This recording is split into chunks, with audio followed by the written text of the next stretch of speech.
Hey guys, it's me, Robert Nichols here, your Boston-based real estate entrepreneur. And on today's episode of the Flippers Playbook, we're going to be talking about the 70% rule and why all flippers and wholesalers should live by it. Stay tuned for more.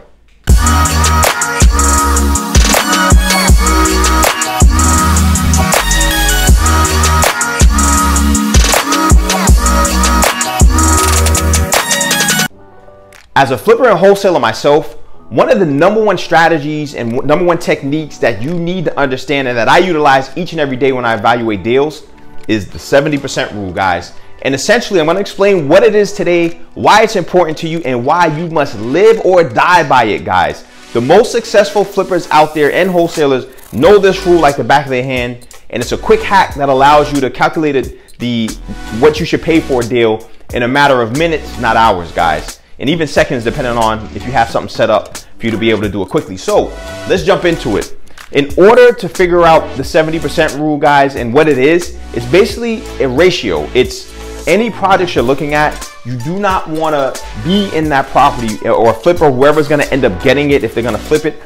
You do not want to be in that property for more than 70% of what the property is going to be worth after the renovations, guys. Now, if it's a house in really good condition, then obviously same thing. You want to try to get it with that margin of 70%. So as a wholesaler, you can jump up to, sell it at 80% to someone who may want to use the house, someone who may want to buy and hold it, or someone who may want to do a very light rehab and put it back on the market. And so the way it works is simple.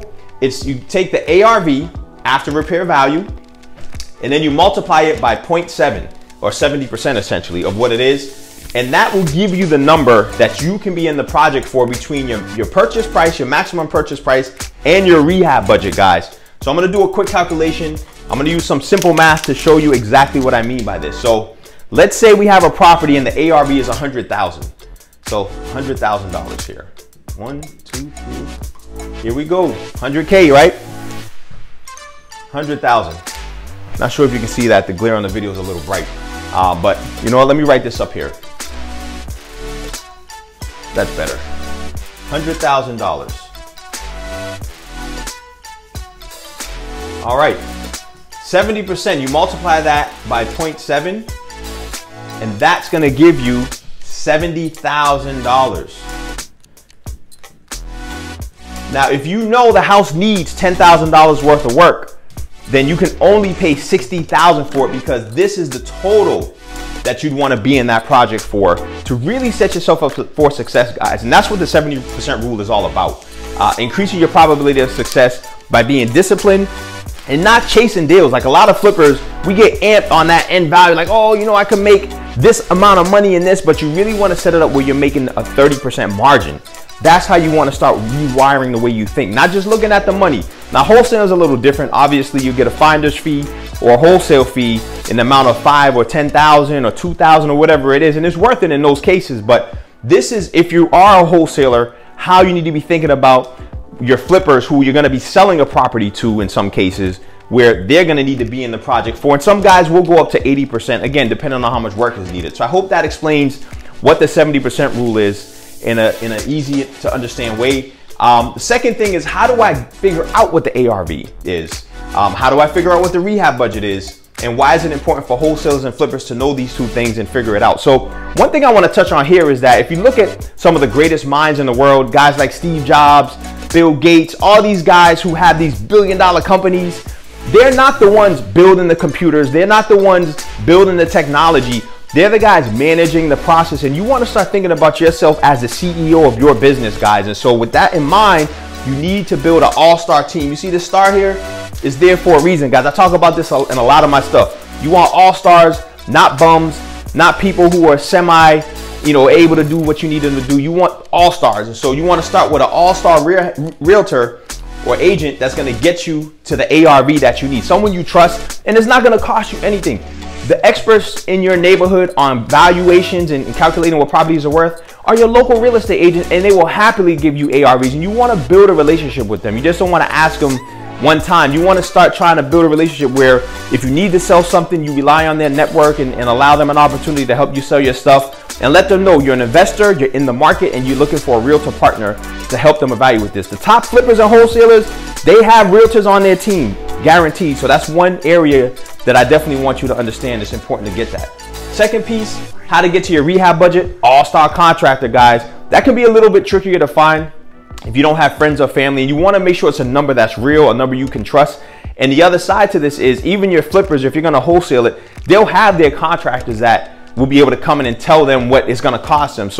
But you want to get a rough idea of that to begin with, guys. And this is why you want to find an all-star contractor on your team who can help you evaluate deals. Sometimes contractors, most of them give estimates for free.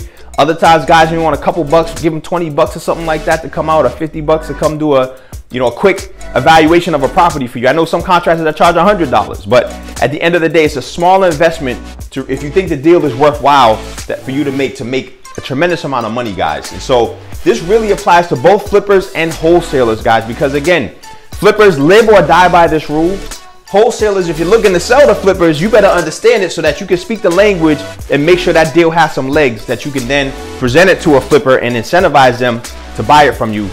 And that really brings me to the last thing I want to talk about today. So I'm working on a bunch of material, guys. I have a bunch of books and publications coming out, but one that's applicable to this is I have a free ebook that you can download by clicking on the link below called How to Leverage the Power of Hard Money. And so really, why does this book apply?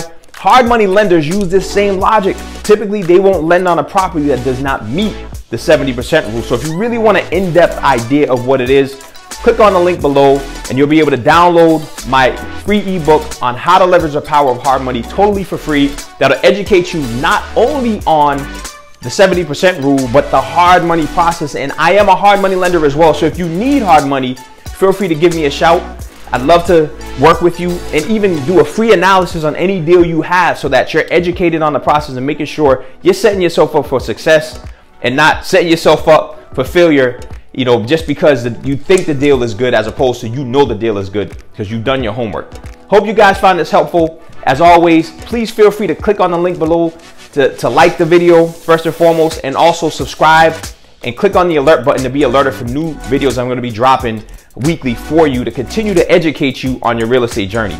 Hope you found this helpful, and as always, guys, stay tuned for more. Be sure to check out my new podcast on iTunes.